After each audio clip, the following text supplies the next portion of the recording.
Bem, gente, chegamos ao final da nossa jornada, né? Hoje encerramos mais um capítulo, não só do livro, mas também dos nossos estudos. É o nosso terceiro estudo sequencial, né? Nós já estivemos juntos no livro dos Espíritos, no livro dos Médiuns, e hoje nós estamos aqui reunidos para finalizar o estudo do livro Céu e o Inferno. Eu estou bastante feliz. Estou feliz com a participação, com a presença de vocês, né? É o estudo que a gente mais teve interatividade, e é claro também o grupo mais fortalecido, isso a gente sabe que ajuda, mas foi um estudo muito bom e depois eu faço as minhas considerações finais, mas agora nós vamos fazer o nosso protocolo, seguir o nosso protocolo, e eu então vou convidar a Ellen para fazer a prece inicial. Ellen, fique à vontade. Tá bom, obrigada. Vamos pensar no Mestre Jesus, no nosso amigo, que é a nossa fonte de inspiração, o nosso auxílio, o nosso porto seguro, aonde nós podemos confiar, abrir os nossos corações, as nossas mentes, e através dos ensinamentos do Mestre, nos transformar, procurar seguir a mensagem tão vivaz do Evangelho, deixar que essa água possa matar a sede que nós trazemos na alma, a sede de vencer o homem velho e de dar vazão ao novo, a sede de se melhorar a cada dia através do melhor que já carrega na luz, de poder dar as mãos a quem caminha conosco, de beber nessa fonte preciosa que é a doutrina espírita, que nos arrima de coragem, de resignação, de esperança, de confiança. E saber que há inúmeros exemplos de homens de bem que passaram por esse planeta Terra e que deixaram suas sementes, como o Papa Francisco, e como tantos outros homens que no anonimato também fazem a sua peregrinação de amor, de fé e de mudança interior. Nós estamos com o coração em festa por estarmos aqui já nesse último instante desse momento, mas muito gratos pela espiritualidade que confia em cada um de nós, por essa entrega, por esse buscar compreender, buscar sentir cada vez mais um refinamento do nosso eu interior. É fato que há muito ainda a conquistar, a buscar, mas há uma imensa e uma grande e generosa vontade de cada um de nós de se despojar do que já não serve e de valorizar o que é devido. Valorizar as nossas vidas, os amores que nos são concedidos, os amigos que caminham conosco, a nossa família espiritual, a nossa família terrena, e sentir, Senhor, toda essa grandeza que é o universo, que tudo nos oferta e que a natureza muito nos ensina, dizendo que após dia, outro dia, é possível renovar, é possível acolher, é possível transformar, Senhor, aquilo que às vezes parece que é tão difícil, mas que com a ajuda dos que muito nos amam, tudo se torna mais leve, mais confiante, mais radiante. Então, nessa noite, nós só temos que agradecer por todos esses corações amigos que se unem em pensamentos e que cada lar possa ser abençoado, envolvido nessas emanações de amor, de luz, e que os nossos amigos que não vão poder estar conosco, mas estão em coração, em pensamento, eles também possam sentir-se envolvidos, amparados e abraçados por Ti e pelos nossos irmãos de luz. E que possamos, não tão distante, estarmos num novo estudo, cada vez mais com essa vontade, com essa fome, com essa sede de mudança, com essa sede de partilha.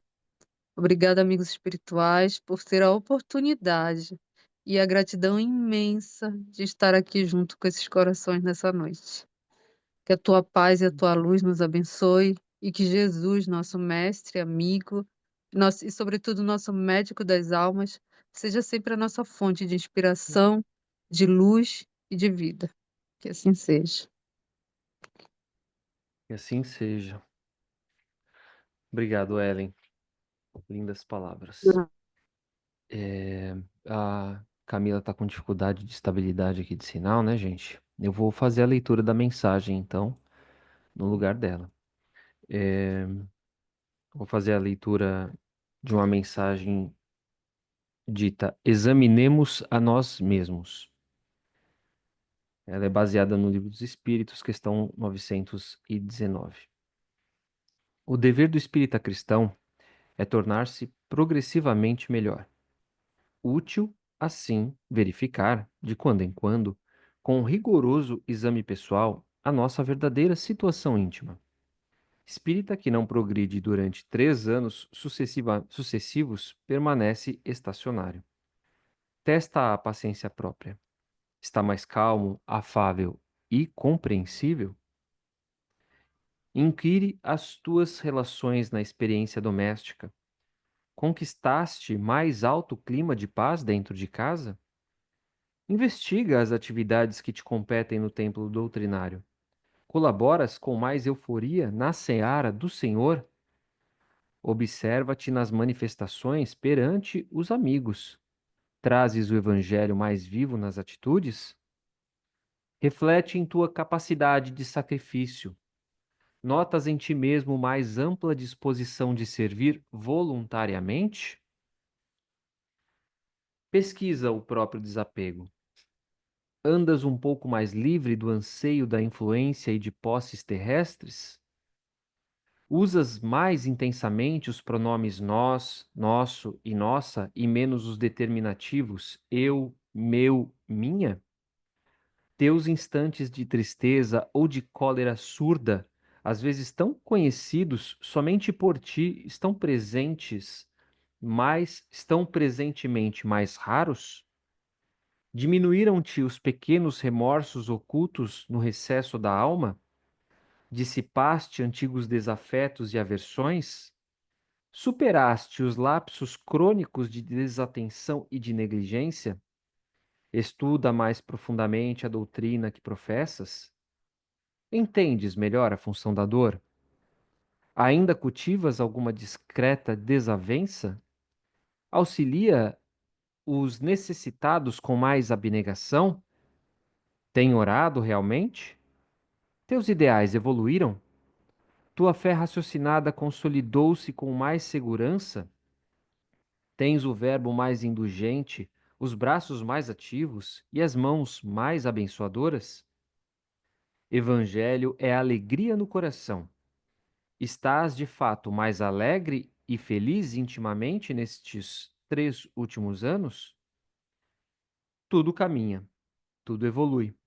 Confiramos o nosso rendimento individual com o Cristo. Sopeça a existência hoje, espontaneamente, em regime de paz, para que não te vejas na obrigação de sopesá-la amanhã sob o impacto da dor. Não te iludas.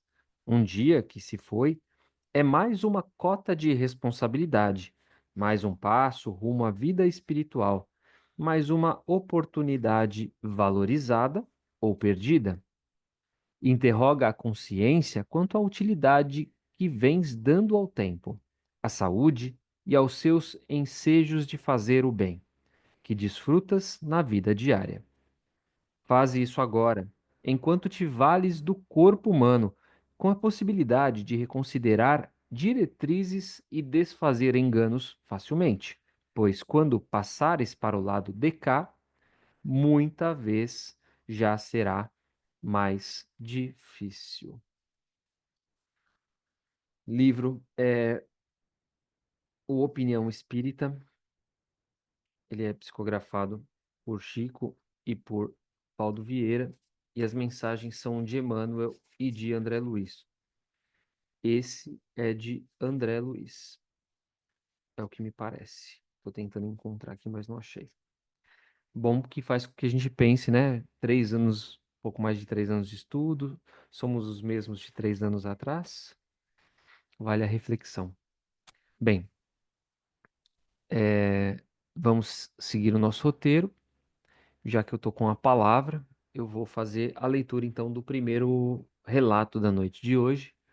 Vou fazer a honra de abrir a câmera aqui também, já que está todo mundo nessa vibe. Deixa eu ver se como que está aqui.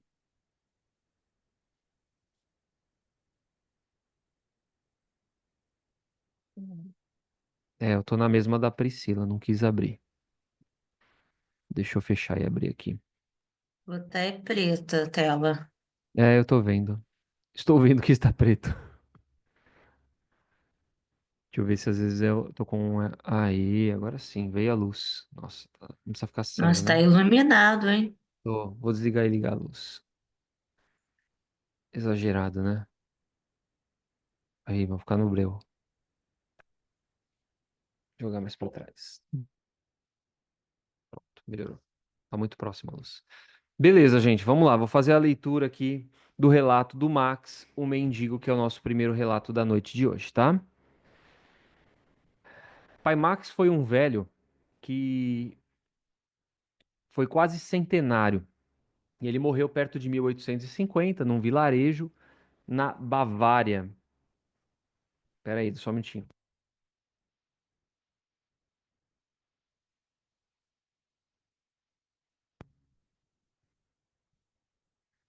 Então vamos lá. Viveu num vilarejo na Bavária. Ele não tinha família, passou metade da vida com uma doença que o impossibilitou de trabalhar, viveu de esmolas. Se dizia vendedor, mas ele, no final das contas, ia para diversos locais para mendigar. Ganhou o apelido de Conde Max nesses locais onde ele estava mendigando. O apelido não o incomodava. Eles acreditavam, eles deram, né, esse apelido, essa alcunha para ele, porque ele tinha modos e fisionomia diferentes de um mendigo, que eram completamente contrastantes com as suas vestimentas. Muitos anos depois da morte do Max, a filha de um proprietário de um castelo onde o Max se hospedava, né, ela abriu espaço de uma estrebaria para ele poder dormir. Ela sonhou com ele. E nesse sonho, o que que ele disse? Agradeceu a ela por ela se lembrar sempre deste pobre Max em suas preces, porque elas foram ouvidas, ouvidas por Deus. E a partir daí ele relatou toda a sua história a fim de trazer algum aprendizado a todas as pessoas. Há um século e meio, ele era um rico e poderoso senhor daquela mesma região, mas era fútil, vaidoso, orgulhoso com toda a sua nobreza. Ele utilizou da sua fortuna na jogatina, que era um dos vícios dele, e também passou a vida em orgias. Abusava dos serviçais em excesso, como se eles fossem verdadeiros animais. Ignorava qualquer lamentação dessas pessoas, não importa de onde elas viessem. Morreu jovem por conta desses excessos e não passou por nenhuma prova nessa encarnação. E o que o deixou considerando, né, o que o deixou pensando que ele fosse uma pessoa sortuda, já que ele teve acesso a todos esses prazeres e acabou não sofrendo nenhum pesar.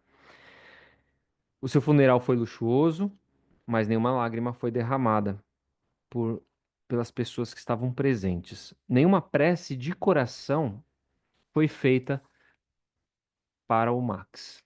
Aqueles a quem ele prejudicou o amaldiçoaram. Essas maldições começaram a perturbar o espírito de Max por muitos anos. E ele relata que apareciam, esses anos pareceram uma verdadeira eternidade. Cada uma dessas pessoas, após a sua própria morte, passou a persegui-lo, né? A obsediá-lo sem trégua. E aí, depois de muito tempo, é, ele entendeu que todo o ouro que ele empregou na terra não teve produzido nada de bom, porque ele só jogou fora esse ouro, na verdade, né? Cansado dessa perseguição, cansado desse martírio das pessoas o perseguindo, ele orou com piedade, pedindo, perguntando a Deus quando que aquela angústia toda acabaria. E, segundo ele, uma voz disse: quando quiser. Então ele questionou o que ele precisaria fazer então. E a voz respondeu: é preciso que te arrependas e que te humilhes diante daqueles que você humilhou, pedindo que intercedam por ti, pois só a prece do ofendido que perdoa é mais agradável a Deus. Então, ele se humilhou perante esses agressores, pediu o seu perdão e essas criaturas desapareceram imediatamente, né, da sua presença. E aí ele sentiu uma esperança renovada, como se uma vida nova começasse, né, para a gente até entender o quanto ele devia estar se sentindo, quanto ele devia estar sofrendo naquela situação para ver, para a gente sentir essa mudança que ele também sentiu. E aí ele entendeu naquele momento a importância da humildade e do propósito de servir e se colocou à disposição e à vontade de Deus, para que justamente ele, numa outra encarnação, pudesse reparar os seus erros. Então, anos depois, ele nasceu em uma aldeia de família pobre, ficou órfão ainda criança, sozinho no mundo, teve que se virar.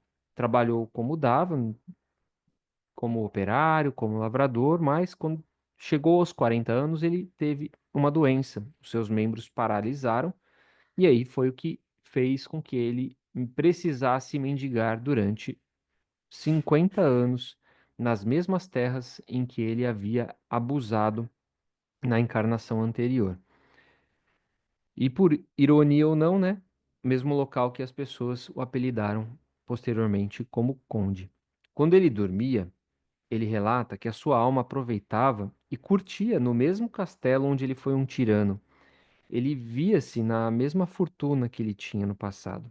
E quando acordava, sentia toda a tristeza, o amargor e o pesar, mas não entendia também e nunca reclamou. E quando morreu, foi grato por ter tido coragem perante aquele sofrimento que perdurou durante 50 anos.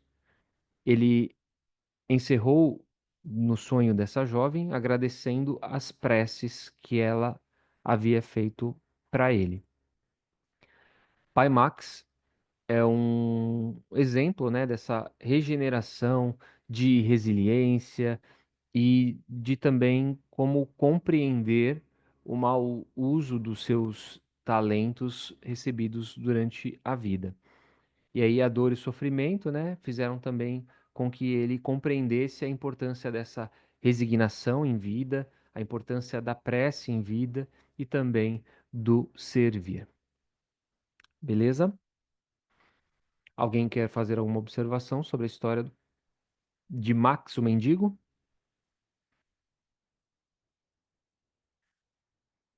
Se ninguém vai falar, vamos ouvir então a Priscila contar a história então de um criado. Com você, Pri. Boa noite, estão me ouvindo direitinho? Beleza. Ouvindo e vendo agora, né? Então, gente, o relato que eu peguei aqui, peraí que tá grudada a folha. É a história de um criado. Essa história eu queria até fazer um comentário, né, antes que o início dela deu uma pulguinha atrás da orelha, mas ao longo a gente vai compreendendo, né? Até para quem está assistindo a gravação compreender.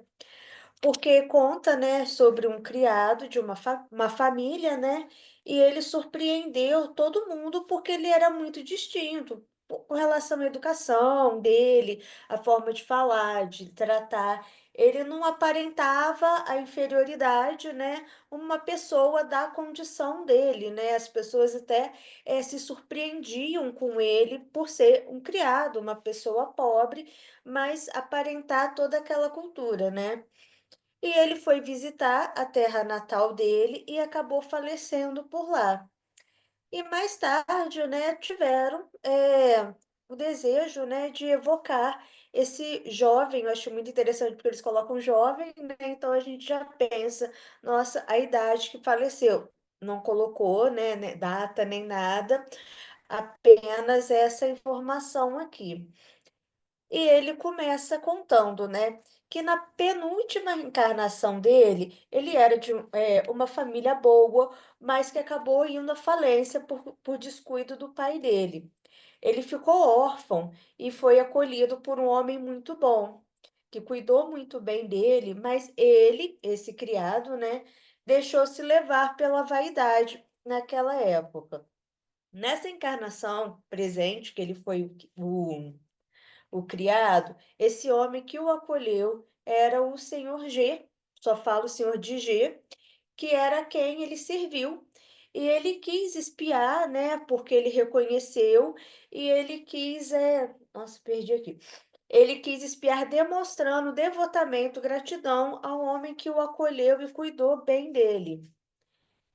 E mesmo devotamento a ele. E mesmo com ele teve muitos exemplos, ele teve a condição, né, de não viver essa vida boa, né, com essa educação, com tudo que ele viveu, mas não, ele não se corrompeu, porque ele conseguia perceber ao longo, né, da encarnação dele, das vivências, que aquilo tudo que ele via não relata direito, mas a gente só imagina, né, que vivia em um meio mais favorecido, provavelmente com pessoas, né, que poderiam não ser muito educadas, enfim, a gente não tem como saber, mas ele não achava aquilo correto e acabou não se corrompendo. Um minutinho, gente. E ele comenta, né, sobre o êxito na prova que ele teve.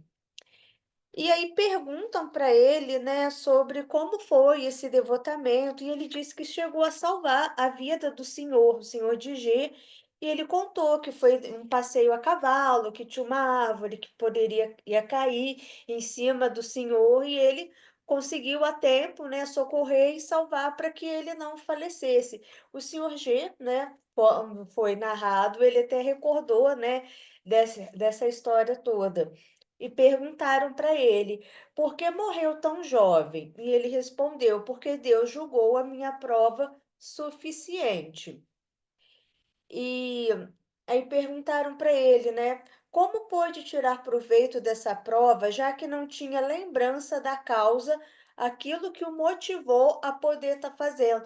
E aí ele retornou e falou, né, que na posição dele, ele tinha um orgulho instintivo, mas que ele conseguiu dominar. Ficava o desejo intuitivo de resistir às minhas tendências, que eu percebia que eram más, que era aquilo que eu falei. Ele sabia, né, vendo as condições, que aquilo não era legal. E se ele lembrasse da antiga encarnação dele, daquela existência em que ele era de uma família boa, ele poderia, né, ter se perdido novamente no orgulho. E perguntaram, né, para ele novamente. Havia anteriormente recebido uma brilhante educação. De que lhe serviu isso em sua última existência, já que não se lembrava dos conhecimentos adquiridos? E aí ele dizia, né, inicialmente, que o conhecimento que ele teve, né, que ele tinha, poderia ter sido inútil por conta da posição dele, né, de um criado apenas. Porém, esses conhecimentos estavam latentes. Tudo aquilo que ele aprendeu na última encarnação dele, ele sabia e ele podia retomá-lo. Eu até gostaria de ler uma frase que eu achei interessante, que eu marquei aqui no livro, que ele disse: eu tinha instintivamente o gosto pelas coisas elevadas, o que me inspirava repulsa pelos exemplos baixos e infames que tinha sobre meus olhos. Sem essa educação, eu não passaria de um criado. E eu até, quando eu falei no início, né, que esse relato mexeu um pouquinho, porque dá a ideia, a primeira vez que a gente lê, que eu li, né, de uma fala preconceituosa. Ah, só um criado, nossa, uma pessoa sem cultura, sem educação, sem nada. E na verdade, né, o que ele colocava é que justamente não é porque ele era um criado que ele deveria ser uma pessoa sem cultura, que ele deveria ser uma pessoa que não tinha o menor conhecimento de nada. Até porque naquela encarnação ele podia não ter tido o acesso a conhecimento, mas ele tinha conhecimentos passados e que ficavam latentes. E essa parte me chamou muita atenção mesmo, né? Que às vezes a gente julga as pessoas, né? A pessoa é inferior, a pessoa não teve estudo. Gente, aquela pessoa tem uma bagagem muito maior que a gente, muitas das vezes, né? E a gente está aí julgando e a gente que acaba sendo inferior a todas elas, né? Falta às vezes oportunidade para mostrar aquilo que sabe, aquilo que tem o conhecimento. E voltando, né? Perguntaram para ele, né, teriam os exemplos de servidores que têm a seus senhores uma dedicação que chega às raízes da abnegação, como causa relações anteriores?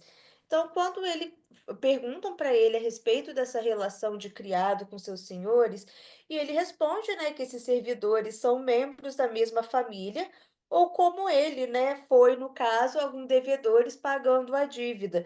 Gente, que cada caso também é um caso, né, que não tinha como dimensionar todos eles, né, mas que de um modo geral era isso que acontecia, que acontece, né, com os criados, e a gente vê muito isso, né, no nosso dia a dia, alguns que fazem parte da família, que são considerados e se consideram por carinho e afeto à família pela qual a pessoa trabalha, né. E ele lembrou novamente que a morte não interrompe essas relações. E aí, perguntaram para ele, né, a última pergunta, né, por que tais exemplos de dedicação dos servidores são tão raros atualmente, ou atualmente naquela época, né, ali no momento em que eles estavam, né? E aí ele fala que é a respeito do egoísmo, do orgulho do vosso século, né, das questões materialistas mesmo, que nem todo mundo, ao reencarnar, infelizmente, a gente consegue ter essa lembrança, essa coisa latente nossa. E essa fala dele, ele encerra, né, dizendo: "O espiritismo, ao reconduzir os homens ao sentimento da verdade, fará renascer as virtudes esquecidas". Eu achei bem bonita essa fala. E após o relato, né, encerra uma notinha aqui, né, falando que esse exemplo ele foi muito importante para demonstrar a utilidade do esquecimento das existências anteriores, né. Imagina se o senhor de G, né, o patrão dele soubesse quem ele foi, quem ele era, não seria a mesma coisa. Iria sempre olhar lá o menino que foi ingrato comigo, que eu acolhi, mas não. O acolheu novamente, e aí esse jovem criado teve a oportunidade de prestar ali o devotamento, toda a gratidão a tudo e seguir adiante. Então, eu gostei bastante desse relato, ele me fez pensar em várias coisas, né. O primeiro foi aquele que eu fiz questão de colocar lá no meio, né, que a gente às vezes, esquece um pouquinho de olhar para o outro como um espírito que já teve várias existências. Isso, né, tira faz a gente repensar um pouco nesse preconceito, nessa coisa de: "Ai, coitadinho, ele não sabe nada", e na verdade a pessoa só não teve as mesmas oportunidades, os mesmos acessos que nós, mas enquanto espírito, pode ter certeza que provavelmente é uma pessoa com uma bagagem muito, muito maior que a gente.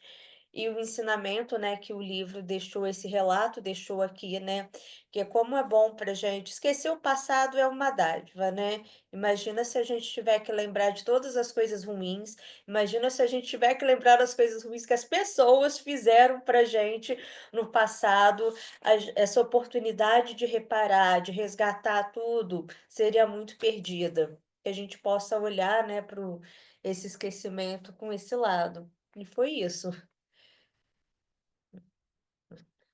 E a gente vê a atuação da misericórdia divina, né? Muito bom.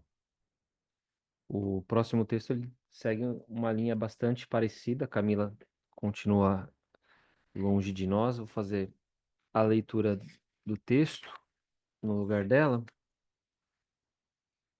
que é o do senhor Letil. O senhor Letil foi um trabalhador, um industrial dos arredores de Paris, e ele morreu em 1864 de uma forma pesada. Uma caldeira fervente de verniz pegou fogo e tombou sobre ele. Aí rapidamente o verniz cobriu o corpo dele por completo. Ele ainda, nesse local só estava ele e o seu aprendiz, ele ainda teve força para se dirigir até a sua casa, que ficava a uns 200 metros, e lá ele acabou sendo socorrido, mas algumas áreas do seu corpo que estavam queimadas, elas começaram a se soltar e deixou exposto o osso mesmo do corpo dele, por várias partes e também no seu rosto. Ele sofreu com toda essa dor durante 12 horas. E mesmo assim, ele se manteve em condições de organizar o futuro do seu negócio ainda com lucidez. Durante esse período de 12 horas, ele não se queixou e morreu orando a Deus, mesmo padecendo de uma forma tão cruel.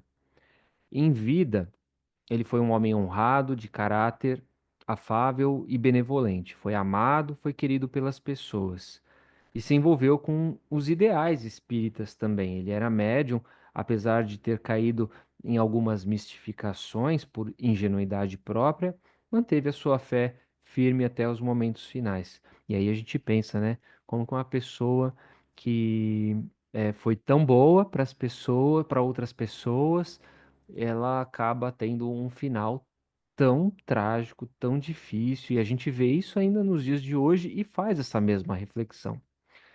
No caso do senhor Letil, a gente tem as respostas, mas utilizando o exemplo dele, a gente pode também, querendo ou não, chegar a percepções semelhantes do que os espíritos atualmente passam quando vivenciam esse tipo de tragédia.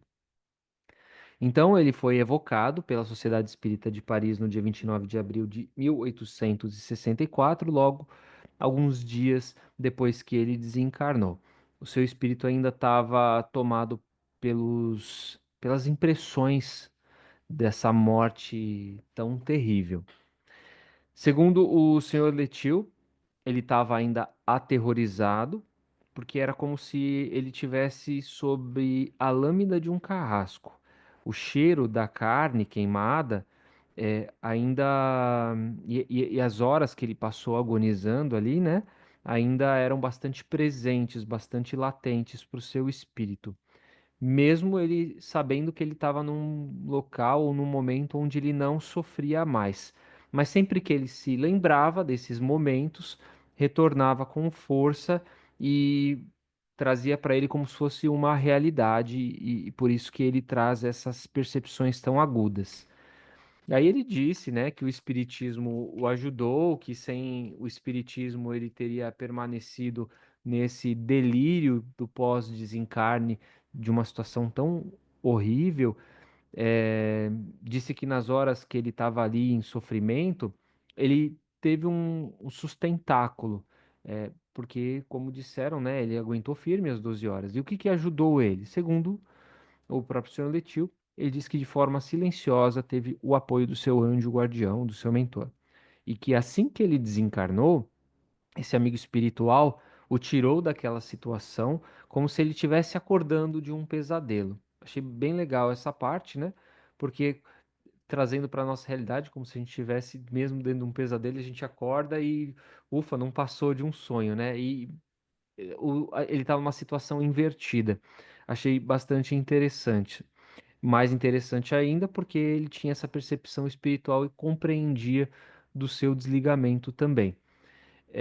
Perguntou sobre o filho e sobre a esposa logo após esse desencarne, pediu inclusive para visitá-los e teve a autorização, foi acompanhado por este companheiro desencarnado, a- presenciou toda a situação que ele via na casa, né, da esposa chorando, do luto entre os amigos, e isso, claro, acabou causando um incômodo nele, uma certa tristeza, e que o fez sair daquele local naquele momento. E disse que desde que ele desencarnou, então, ele vem sofrendo menos. E que só não é feliz, não por conta do desencarne, ele só não é mais feliz justamente pelo sentimento de tristeza que ele ainda percebe na esposa e nos amigos que ele deixou em vida. A sua morte, aí ele conta, né, da onde veio toda essa situação da morte dele. A morte dele foi uma consequência de uma vivência 2 séculos antes, quando ele queimou na fogueira uma jovem de 13 a 14 anos. Essa jovem foi acusada de criar uma intriga política dentro da igreja, e ele era o juiz inquisidor, um juiz inquisidor italiano. Como os carrascos não queriam queimar a jovem, ele foi lá e resolveu queimar ela por conta. Aí, é, já como Letil novamente, né? Ele acabou trazendo o quanto foi importante ele ter sido firme no propósito, né, que ele trouxe para essa encarnação, de não sucumbir diante da prova, que é onde a gente muitas vezes acaba entregando os pontos, né? Ele não. Ele não sucumbiu diante da prova e disse que foi firme até o último suspiro, justamente porque ele precisava experienciar essa vivência e com compreensão. Claro, né? Essa compreensão é uma coisa íntima, né? O mentor não falou para ele, ó, você fez isso, agora você tem que aguentar. Não, de forma alguma. A gente sente no íntimo, né? A gente sente determinadas coisas que a gente passa, ou que a gente faz, ou que a gente é, que a gente precisa daquilo, seja bom ou seja ruim. Eu acredito que vocês tenham essa percepção também. Eu sinto por vezes. E ainda assim, ele, mesmo depois de todo esse tempo, né, de ter sido firme dentro desse propósito, ele ainda assim guardava a lembrança na mente da criança sofrendo. Então ele esperava, ainda naquele momento, o perdão dela. E aí ele reforça, assim como no texto que a Priscila acabou de ler, né, a importância do véu do esquecimento, porque sem isso seríamos perseguidos pela nossa própria vergonha, pelo nosso remorso das coisas que fizemos no passado, sem contar na tortura que a nossa mente sofreria por conta dos assombros, dos pensamentos que nós teríamos lembrando de todas essas questões, seria torturante. Acho que dá para a gente ter um pouquinho de percepção paralela às pessoas que, por vezes, em alguns casos, não todos, acabam enlouquecendo, né? A gente sabe que tem um quê de obsessão, mas também tem de auto-obsessão aí, né? Então é o espírito com remorso e atormentado mesmo por coisas que fez e não sabe explicar naturalmente, não se lembra, não percebe, mas que o levam à insanidade, à loucura e tudo mais. Próximo texto, um médico ambicioso com a Ellen. Vamos lá no médico ambicioso. Todo mundo tá me ouvindo? Tá, né? Sim, né? Então tá bom. O médico ambicioso é a senhora B de Bordeaux. Ela, ela era vítima de dores físicas em consequência de numerosas doenças graves que ela apresentava desde quando ela tinha 5 meses de idade. Ela viveu essa tormenta por 70 anos. E quase anualmente ela adoecia e ela apresentava alguma moléstia que levava ela à beira da morte.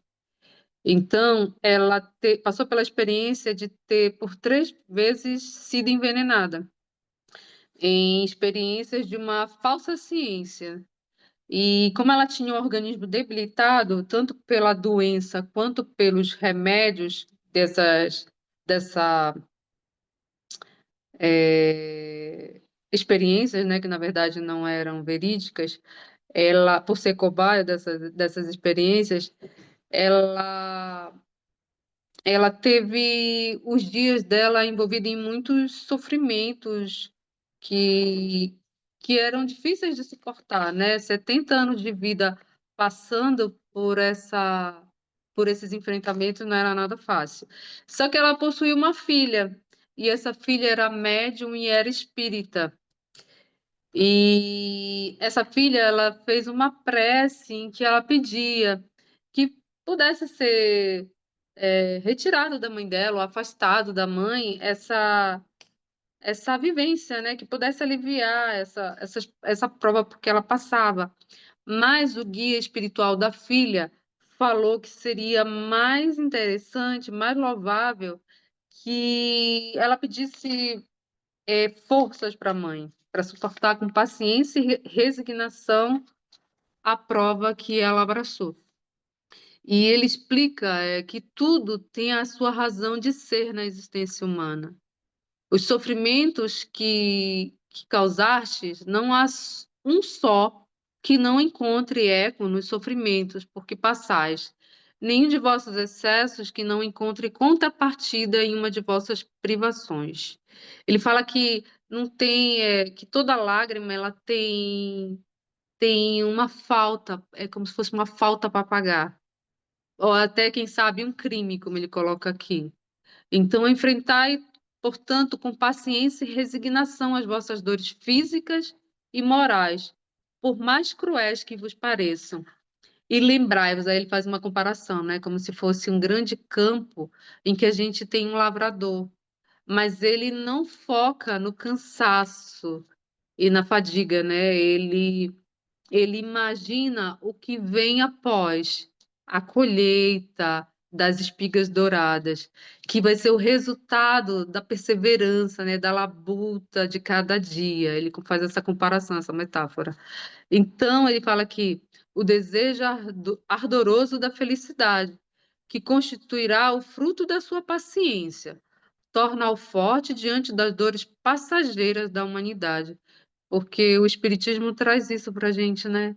De saber que tudo passa, que a dor que hoje é pungente, que é gritante, que dilacera, ela tem hora para chegar, mas ela tem hora também para partir, para ter um término. O Deus é Deus de misericórdia, ele é um Deus de bondade infinita. E como esses casos relatam, é, se a gente crê nesse Pai amoroso, nesse Pai de bondade, então existe uma causa que é justificável. Não é um jogo, uma escolha qualquer, que você foi agraciado para ter uma vida conduzida de uma forma em que tudo te parece facilitador e, ao mesmo tempo, também não é de quando a vida parece que nada dá certo para um ser humano. Não. Existe um porquê, existe uma causa, existe a pluralidade das existências. Eu, antes de começar aqui o evangelho, fui lá no quintal levar o cachorro para fazer o xixi. Eu olhei para o céu, estava cheio de estrela, por isso que eu fiz aquela prece, porque eu peguei inspiração do céu. Aí eu comecei a lembrar dos mundos habitáveis, né, que existem. Eu olhei, fiquei olhando para as estrelas, porque um tempo olhando para cima, o cachorro já tinha até terminado e eu lá olhando para cima. Mas estava tão bonito, porque estava com pouca luz, pouca luminosidade, então eu fiquei contemplando, né? Aí a gente fica reflexivo, porque a gente lembra do Papa. E então vem tudo assim na mente e vem a doutrina, né? Porque esse livro realmente ele é encantador, né? Quanto mais a gente lê, quanto mais a gente absorve essas vivências aqui desses espíritos, mais a gente vê a cada um de nós. Então é um espelho, né? É o espelho que te diz, olha, observa isso, pensa isso aqui com mais carinho, analisa, é como a mensagem que tu lestes, né? O que que mudou nesses 3 anos? Para mim mudou muita coisa. Desde o momento em que eu me inscrevi, que a Ana tirou meu nome e passou mensagem para mim no Insta, né? Olha a porta que se abriu. E que bom que eu abracei. E que bom que cada um de nós abraçamos esse chamado, essa oportunidade. Que bom que a gente não deixou passar. Que bom que a gente se esforça, que a gente reconhece que ainda tem muita coisa para a gente garimpar, para a gente trabalhar, mas que a gente está aqui numa segunda-feira, que horas 9h16 da noite, e a gente está aqui estudando e está querendo trazer essa doutrina para uma vivência mais plena nas nossas vidas. E aí a gente vê, né, eles falarem para a gente, né, aí vamos continuar o caso dela, que eu já estou até filosofando demais. Então, que cada dor que ela aceita, aí o espírito amigo vai dizer, que cada dor que a senhora B aceita como expiação é uma nota do passado dela que se apaga. E que quanto mais cedo todas as manchas se apagarem, mais cedo ela será feliz. E aqui entra a questão da falta de resignação, né? Se porventura, como o espírito da mensagem anterior, né? Se não tivesse a resignação, se não tivesse a fé, se eles começassem a vacilar e a blasfemar a Deus, a prova seria inútil. Então, que bom que eles tiveram esse alicerce, que bom que eles puderam se conectar com os mentores, porque os mentores estão ali para nos auxiliar, mas eles precisam que a gente faça essa conexão com eles, estabeleça essa conexão. Então, quando a gente permite essa sintonia mais refinada, a gente passa melhor por essa prova, a gente consegue estabelecer essa resignação que é preciso, essa coragem, a submissão, a estar enfrentando as provas, as expiações, né? Porque o texto fala das expiações. E aí ele vai relatar aqui quem foi a senhora B na vida passada dela. Ela foi um médico inteligente que vivia em meio ao conforto, cheio de dádivas e honras, mas ele era um médico que ambicionava glórias e riquezas e almejava o apogeu da ciência. Ele não pensava no, de utilizar a vivência como médico para aliviar as dores dos irmãos. Não. Ele pensava em benefício próprio, né? E o que que ele fez? Ele fez as experiências e ele utilizava crianças, idosos, homens e mulheres, e ele deixou que essa cupidez e o orgulho, essa sede de ouro e de fama, fizessem a conduta da vivência dele. Então, por vários séculos, ele passou por terríveis e necessárias provas para domar esse espírito orgulhoso e ambicioso, até que ele se deu por vencer pelo arrependimento, para que ele pudesse passar pelo momento da regeneração, né? Porque é necessário o arrependimento para que o espírito possa, enfim, se regenerar. E ele fala aqui que essa foi uma das mais suaves experiências que ele teve comparadas às que ele passou anteriormente. Então ele fala: coragem, portanto, pois se a pena for longa e cruel, a recompensa concedida pela paciência, pela resignação e pela humildade será grande.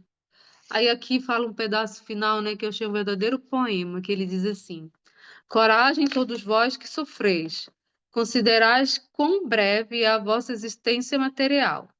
Pensai nas alegrias da eternidade. Invocai a esperança, essa amiga dedicada de todo o coração sofredor. Invocai a fé, irmã da esperança. A fé que vos mostra o céu, onde a esperança permite que entreis antes do tempo.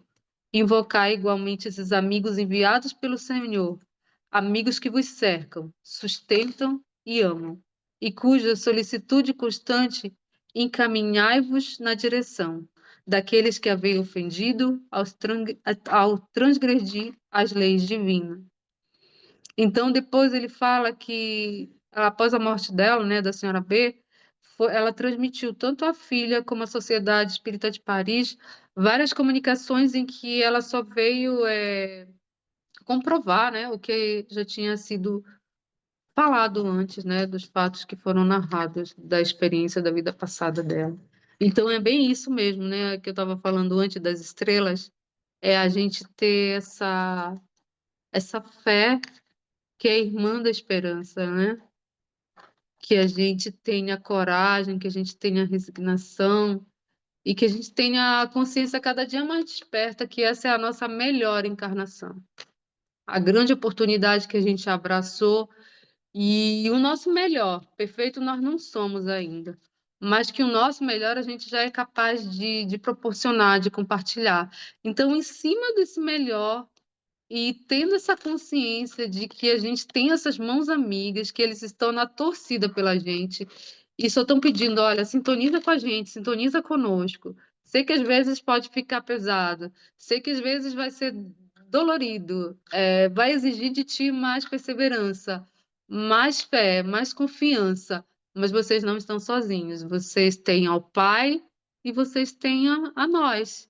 Então, eles só pedem que a gente faça o devido esforço, faça esse burilar da consciência a cada dia, que a gente possa, como disse Santo Agostinho, chegar ao final do dia, que está no Evangelho, né?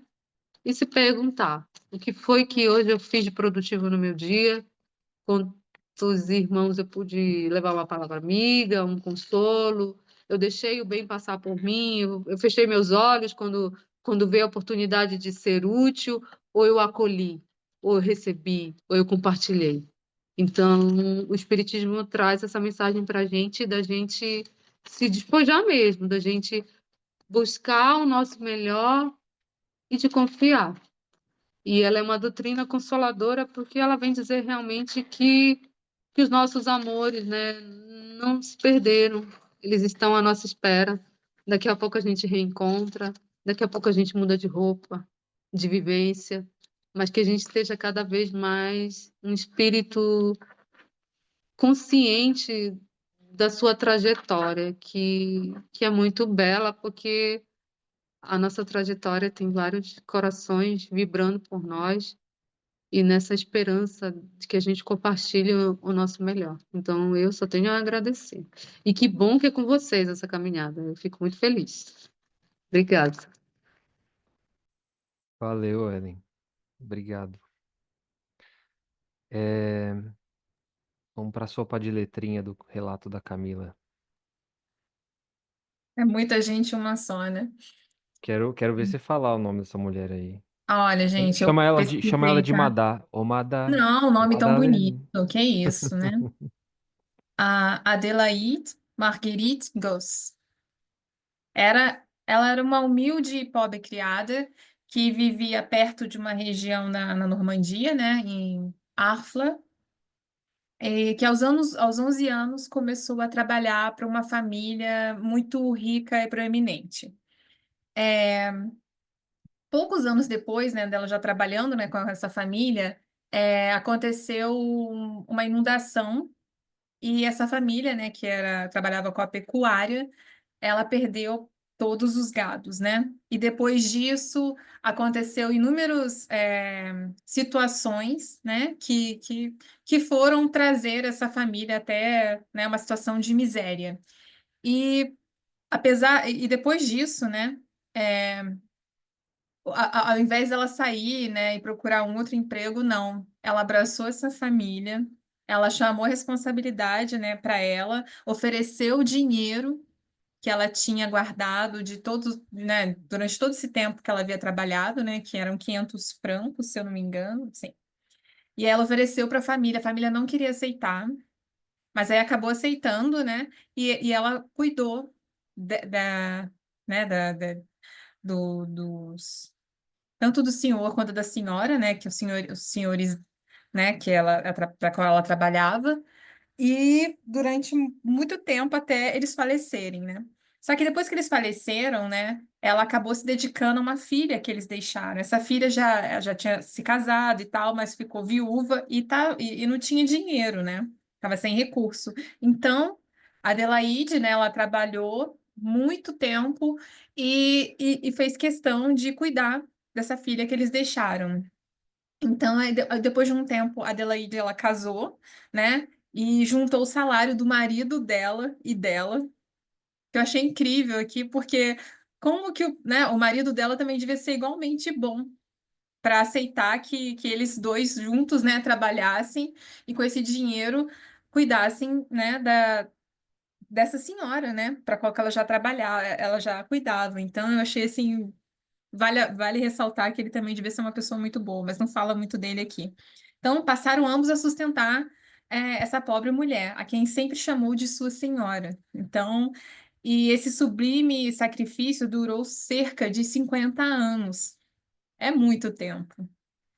E a sociedade, né, na região, né, beneficente de Rouen, não deixou no esquecimento. Acabou, eles achavam, né, ela era digna de admiração, né? Toda essa abnegação dela, né? De deixar à parte as vontades e sei lá, os desejos que ela tinha para a vida dela, né, para justamente servir, cuidar do outro. Então, eles admiravam muito, né? Outorgaram a ela uma medalha de honra e uma recompensa em dinheiro.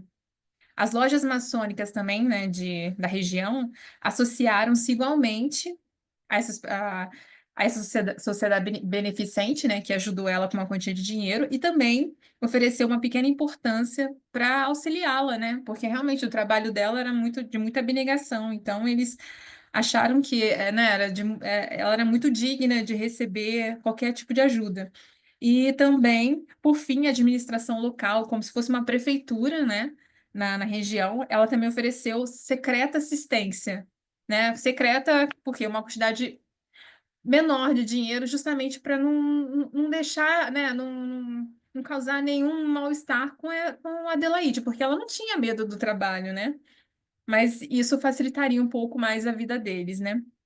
Mas depois de um tempo, né, depois desse meio século já de dedicação para essa senhora, um ataque de paralisia levou essa alma, né, que era uma alma muito bondosa, benfazeja, de forma célere e sem sofrimento. Então foi rápido, né?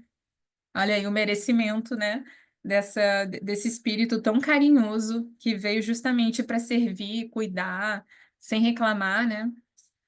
Então as últimas homenagens foram me prestadas de maneira muito simples, mas muito digna, colocando seu secretário, inclusive toda a parte de administração municipal à frente dessa homenagem, né? Então, aí tá, essa foi a história geral, e aí depois tiveram algumas perguntas, né, quando evocaram o espírito dela, né? Eles agradecem e pedem ao Deus Todo-Poderoso que permita, né, que consigam falar com a Adelaide Marguerite Goss. Aí ele falava, sim, Deus ouve por bem conceder-me esta graça. Então, assim, conseguiram, né, evocá-la. E eles falaram que estavam muito felizes em poder pegar esse testemunho dela, né, e entender melhor, né, por que dessa história, né, por que que ela se entregou tanto nessa encarnação, no servir, né, sem querer nada em troca. E aí ela falou, sim, Deus teve muito amor e misericórdia. Ah, e ela falou também, e a senhora, durante toda a terra, né? Durante toda a sua vida, né? Como que foi tal abnegação, né? Que recompensa, né? Que você recebeu. Aí ela falou que Deus teve muito amor e misericórdia para com ela, né? Que fez com que achasse admirável, era muito natural para ela o poder servir, né? Então ela não via o motivo de ter essa tal de admiração. Aí eles perguntaram, né, quem evocou ela. Para nossa instrução, poderia dizer qual o motivo dessa humilde posição que ocupou na Terra? Aí ela explica que ela já foi de mais de uma encarnação seguida, duas, se eu não me engano, né, duas existências sucessivas, ela foi de uma família proeminente, com uma posição bastante elevada, e que para ela era fácil fazer o bem, né, distribuir, ajudar o próximo, só que ela era rica, então para ela não foi ela achou que estava muito lenta a evolução dela, olha isso, né? Muito lenta a evolução dela se ela continuasse vivendo, né, como uma pessoa abastada, cheia de dinheiro, abastada e que pudesse ajudar, era fácil. Então ela pediu, né, para voltar à Terra em condições bem humildes, para que tivesse uma evolução é, mais diferenciada, né? Pudesse andar um pouquinho mais nessa evolução, né? Que estava muito lento para ela. E ela falou que não teria importância, que, né, que ela mesma teria que lutar contra as privações. Para isso, ela se preparou durante muito tempo, né, do outro lado, né? Deus alimentou muito com coragem, ela pôde alcançar o objetivo a que ela se propôs, né? Então, ela também teve muita ajuda espiritual para chegar, né, até o final da missão dela. Ela voltou, aí perguntaram: você voltou a ver seus antigos patrões, né? Explique, por favor, qual é a posição em relação a eles, né? Considera-se ainda subordinada a eles? Aí ela, sim, eu os revi. Quando cheguei, eles estavam aqui. E digo a vocês que eles disseram, eles consideram ainda que ela era superior a eles, né? Porque eles viram, né, o quanto ela se doou, sem querer nada em troca. Aí perguntaram para ela: tinha a senhora um motivo particular para ligar-se a eles e não a outras pessoas? Aí ela explica que ela teria conseguido, né, realizar, a missão dela, mesmo em outro ambiente, né? com outras pessoas envolvidas, mas que ela tinha uma dívida, não é uma dívida, né? Ela tinha um sentimento muito grande de gratidão para essa família, porque eles ajudaram ela em outra encarnação, que eu acho que eu entendi isso em outra encarnação, em outra situação, né? Então, aí perguntam também para ele, para ela, né? Que futuro presente para si? Espera reencarnar no mundo em que não se conheça a dor, né? Ela falou que pode parecer presunção na opinião dela, né? Pode ser que ela pareça muito presunçosa, mas ela responde que com todo o vigor do coração dela é o que ela mais deseja, reencarnar e ver nenhuma pessoa sofrendo, né? Mas de qualquer forma ela remete essa questão a Deus. E ela agradece, eles agradecem, né? Que os médiums agradecem por atender ao chamado, né? E que e ela também agradece, falando que Deus vos abençoe, permitindo a todos, ao desencarnar, experimentar a mesma alegria que ela experimentou, né? Então, assim, eu achei muito bonita a história dela, porque é muito difícil. Imagina só, você vem É o que todo mundo quer, né? Posição assim, eu não quero me preocupar. Qual poder que você quer? Eu não quero. Alguém quer ficar invisível, né? O outro fala poder aquisitivo, né? Só que com poder aquisitivo, mesmo você ajudando o próximo, né? Igual ela falou, estava muito lento para ela a evolução. Então, ela é muito fácil. Ela queria ter essa situação de dificuldade, porque ela já entendeu que o que importa mesmo não é o aqui, né? O aqui, na verdade, é uma parte tão pequena, tão ínfima do que a gente tem para desenvolver, né? Mas é onde dá o salto. Lá ela estudou muito, ela se preparou para vir aqui, né, e dar esse salto evolutivo que ela deu, mas é o que ela falou, quando a gente tem família, né, quando ela nasce família rica, é mais difícil de você ter esse salto evolutivo. Para ela estava muito lento, mas aí você já percebe que ela já era um espírito que já pensava no bem, que queria evolução, então já era bem diferenciado, né? E essa abnegação dela, né, de não importa as necessidades dela, as vontades dela, ela queria servir sem reclamação, né? Então, assim, ela é realmente um exemplo, porque particularmente acho difícil não reclamar de algumas coisas, né? Então, assim, ela foi um grande exemplo. Acho que é isso. Acho que é isso também. Obrigado, Camila. Vamos para o nosso último relato, então, com a Mari. Oi, pessoal, boa noite. Boa É, noite. não sei se eu vou saber falar igual a Camila, mas vou tentar pronunciar aqui o nome. Françoise Verrin. Enfim, Françoise. Ela era filha de lavrador, nasceu cega e morreu com 45 anos. Eu dei uma pesquisada e, na época, o índice de faixa etária para morte era 35 anos. Então, ela viveu bastante para os padrões da época, né?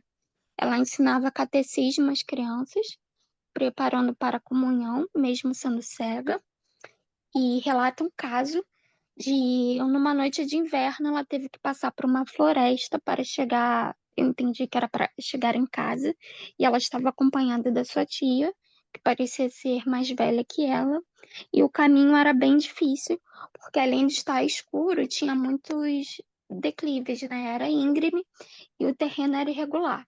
A tia, como era mais velha e ela, por ser cega, queria conduzi-la, porque ela não estava enxergando nada, e a Fran, a Fran retrucou a tia, dizendo que não precisava de guia, porque era para a tia se preocupar com ela mesma, para ela não cair, porque a Fran estava vendo uma luz que guiava ela no meio da floresta e que ela não tinha risco de cair. Assim, elas conseguiram atravessar a floresta. E no livro tem essa passagem, né? Dizendo que a cega conduziu a quem tinha visão. Ela faleceu e 10 anos depois ela foi evocada em Paris, em 1865. E informou que a luz que ela tinha visto na floresta era o mentor dela, que a guiava. Ele orientou para não buscar nos sofrimentos humanos outra causa que não seja expiação, então aquilo que ela tinha sofrido era para uma expiação, e que essa expiação, esse sofrimento que ela tinha passado, só teria mérito se fosse suportada com submissão, resignação.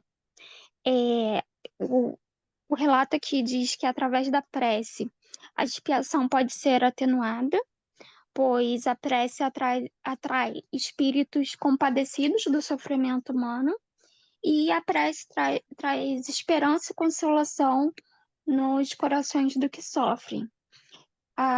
No momento da evocação, eles perguntaram também se ela teve dificuldades para aprender o catecismo, porque ela era cega, e ele relata aqui também que diz que o catecismo mudou. E pela minha pesquisa, parece que teve uma transformação, uma mudança ali naquele período do século XIX, social e cultural, e para maior clareza para jovens e crianças, eles fizeram um estudo de catecismo mais claro e acessível para todos, para deixar um catolicismo universal. Então, eles perguntaram para a França se ela teve dificuldade para aprender, mesmo cega, e ela respondeu que os cegos têm um sentido duplicado e eles têm maior capacidade de observação que outras pessoas não teriam. Ela disse que numa reencarnação anterior tinha sido um mau exemplo e que agora ela espiava esse mau exemplo ensinando as crianças. Ela alertou também para as pessoas que estavam ali naquela evocação, quanto a elogios de espíritos nas comunicações, com grandes frases de efeitos, mas que eram vazias no sentido. A Françoise também disse que há várias pessoas na Terra que passam por ignorante, porque o véu da expiação cobre, e com a morte esse véu cai, e se revelam mais instruídas do que o que elas desprezavam. Mais ou menos o relato da Camila, né? Quem era serva, na verdade, tinha muito mais cabidal espiritual, moral do que as outras pessoas. E a mensagem final dela é que ela se reconhece os homens pelo orgulho e para sermos humildes como Cristo. Acho que é isso, pessoal. E agradecer aí todo o estudo, todo, todo esse livro maravilhoso, agradecer o grupo, e foi ótimo.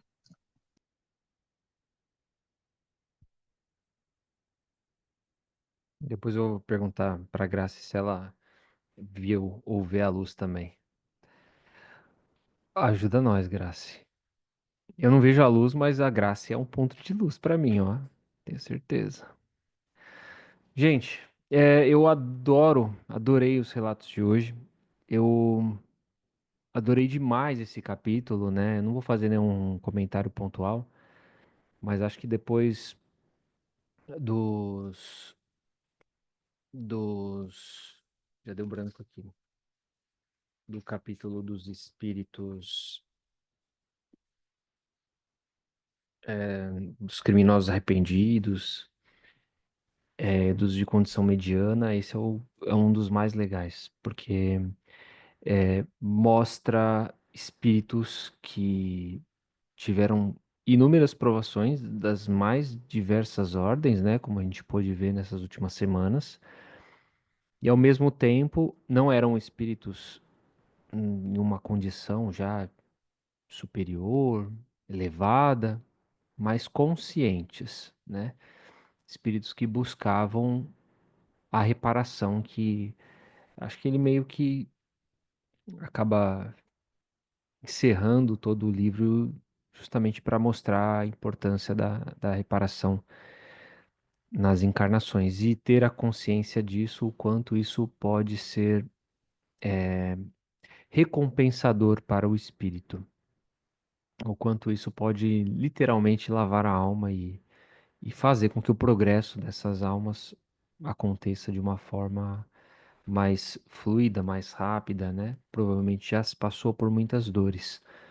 Não são espíritos de luz ainda, mas já entenderam a sua condição e como podem, nas próximas encarnações, dirigirem o seu comportamento, né? As suas escolhas, já terão mais força também, justamente para conseguir superar as demais adversidades, já que foram algumas delas Tá embaixo.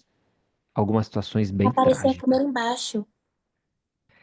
É, alguém quer falar alguma coisa, num geral, em relação aos textos? Alguém quer fazer alguma observação dos relatos que alguns de vocês leram, né? Mais de um relato ao longo das últimas semanas. Ah, eu tenho. Então, É, por eu não sei se é o gentileza, Kelly. segundo ou terceiro relato que eu contei, né? Que eu vejo que tem, que assim, são espíritos que querem dar um salto conscientemente, né? Na evolução. Isso me marcou bastante, sabe? Porque são espíritos que entenderam isso em encarnações, né, em vidas passadas, só que entenderam também que precisavam é, de fazer mais nessa encarnação, na encarnação, né, que eles contaram, né, a história deles. Então, assim, eu achei bem incrível, porque essa, né, que foi a de hoje, Adelaide, mais então do que o anterior, sabe? Tudo bem que eles vieram de família, e todos eles vieram de família que tinha, a maioria, né, dos últimos dois que eu contei, as duas mulheres vieram de famílias que tinham dinheiro. Só que essa, ela já fazia o bem, só que ela também viu uma necessidade. Então, eu falei assim, os dois casos, elas quiseram conscientemente, né? E trabalharam para isso, fortemente, para dar esse salto, né, na evolução. É isso mesmo. É bem um resumo, né, de todos esses relatos que a gente leu. A Manu também quer falar. Vamos lá, Manu. Diga. Eu achei muito interessante o caso da menina, né, que é espírita, e ela acaba pedindo para que a mãe, né, fique melhor, para que ela possa se recuperar. E, né, como alguns sabem, no final do ano passado, né, eu tive o diagnóstico de Parkinson da minha mãe, e a gente passou por um período muito difícil de luto. E eu sou muito grata à espiritualidade porque me concedeu uma mensagem dizendo que isso fazia parte da missão dela. Então, enquanto eu implorava, pedia para que não fosse Parkinson, que não fosse aquela enfermidade, ou que tivesse a cura para aquilo dali, eu tinha esquecido da parte que eu precisava orar, precisava me conectar com Deus para que a minha mãe pudesse passar por esse momento com fé, resignação e sabedoria. Então, é um momento em que, sejam para nós filhos, é, irmãos, mas assim, na minha situação, que sou filha, a gente precisa entender isso. É muito sofrido, porque a gente passa por esse momento de luto, mas hoje, e ainda mais com esse relato, eu consegui ainda mais me fortalecer para que nas minhas preces eu possa direcionar essa força ao mentor espiritual da minha mãe.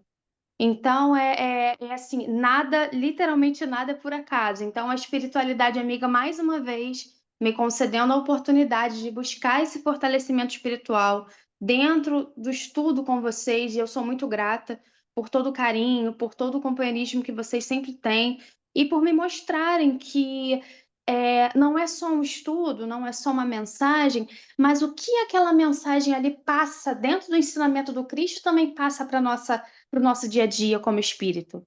Então, com certeza, e eu vou ler essa mensagem para minha mãe, isso é óbvio, isso é fato. Eu vou ler essa mensagem amanhã para ela. E mais uma vez, muito obrigada, porque nada é por acaso, a gente também não está reunido aqui também, não é por acaso, né? Então, muito obrigada mais uma vez, um abraço em todos. Puxa, que relato bonito, né, Manu? Eu acho que tem toda a interseção da espiritualidade, mas também tem o mérito de você estar acompanhando, né? Se você não tivesse dedicado aí, também não teria recebido esse insight, não teria, através desse relato, ter ganhado a força que você mesmo relatou. E isso a gente pode buscar para várias situações da nossa vida, apesar de ser um livro aí de 150, mais de 150 anos, né? A gente acaba vendo coisas que a gente vê até hoje. E as percepções das pessoas são as mesmas, as dificuldades são parecidas, a gente só tem mais tecnologia, mas as angústias acabam sendo bem semelhantes, né? O que leva as pessoas à alegria e ao desespero, né? A dor e a coragem. E os relatos, eles acabam só exatamente como a Camila colocou aqui, né? Nos fortalecendo. E então, acho que parabéns aí pelo seu esforço, mano, e receba o nosso abraço aí, você e a sua mãe da nossa turma. É, mais alguém quer falar alguma coisa? A fala da Manu me fez lembrar, né? Também tenho um irmão que está passando por uma prova difícil. É difícil para a família toda e é isso que ela falou, né? E aí me veio até a mensagem, a oração do Pai Nosso, porque é Senhor, seja feita a tua vontade, né? Não é a nossa imediata, né? Porque a nossa imediata é que a prova finalize o mais rápido possível. Mas só que aí vem esses relatos que eles mostram para gente justamente isso, que existe um motivo justo, que tem um tempo de aprendizado, um tempo de reflexão para ele que vive a prova, para a gente que acompanha essa prova. E, e o consolador, é a gente saber que realmente tem, né? Tem um motivo justo, tem uma causa justa e não é em vão. E o que a gente pode fazer e se fortalecer é realmente a gente ter essa convicção da doutrina, ter essa fé, fazer esse exercício de fé, né, de perseverança, de resignação, de coragem, de não deixar esmorecer, de ajudar a minha mãe, que é quem está na lida de frente com meu irmão, e tentar se manter o mais próximo possível e passar para ela serenidade, como disse a Manu, né?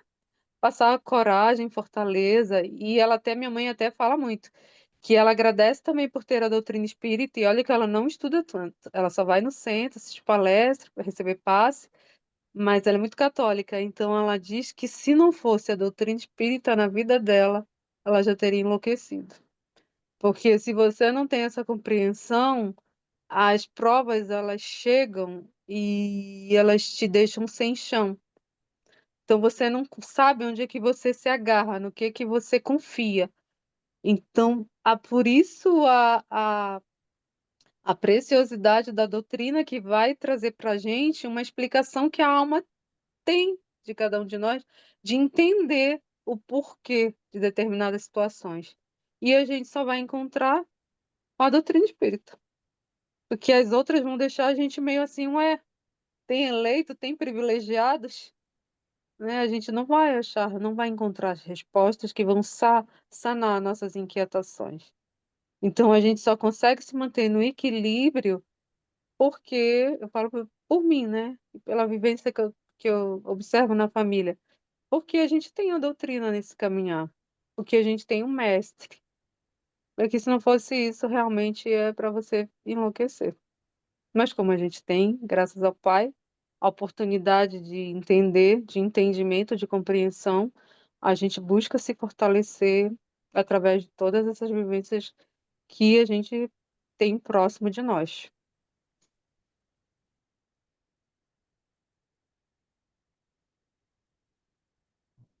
Valeu, Ellen. É, é isso aí. E esse livro ele acaba sendo consolador, né? No literal. Difícil não ver o que é consolador, mas esse livro é muito consolador.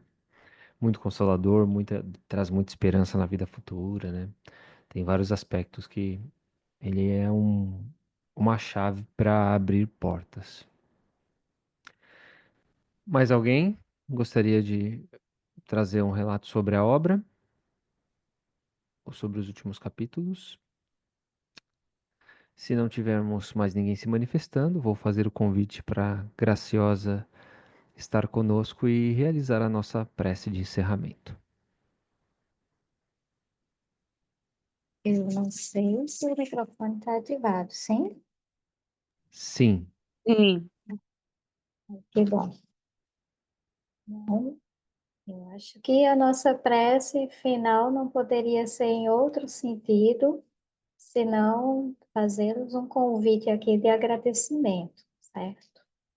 Então, vamos nesse momento nos conectar a Jesus, nos conectar aos irmãos espirituais que estiveram conosco em todo esse estudo, nos conectar àquilo que de melhor existe, já existe em nós, e aquilo que pode ser, através de todos esses momentos aqui em comunhão, aprimorado.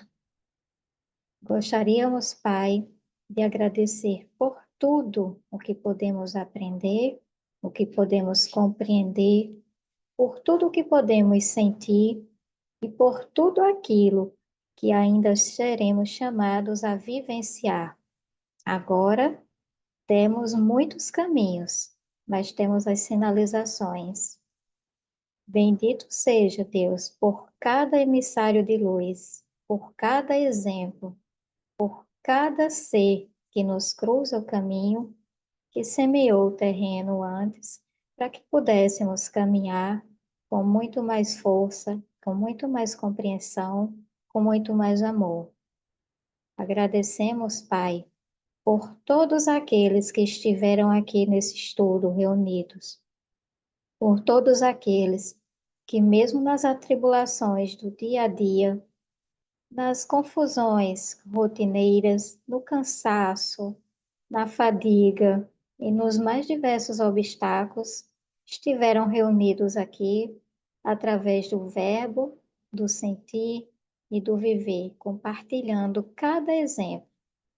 Agradecemos, Deus, por todos esses corações generosos, por cada um desse grupo que acredita, que se esforça e que deseja vivenciar o melhor daquilo que trouxestes, que planejaste em cada uma das tuas leis divinas. Abençoa, Senhor, com teu infinito amor, com tua infinita luz, cada um que foi em algum grau beneficiado por toda a luz que aqui foi cultivada. Que possamos acendê-la a cada momento, a cada prova, a cada obstáculo, e não mais tendo como desafios insuperáveis, como castigos, mas como benditas oportunidades de sermos hoje um pouco melhores do que fomos ontem, e ao mesmo tempo cultivar nossa esperança e nossa fé em tudo de mais bonito que seremos um dia. Desde já, que Deus abençoe cada um de vocês, meus amigos. Que Jesus os guarde, que Maria os abençoe, e assim seja.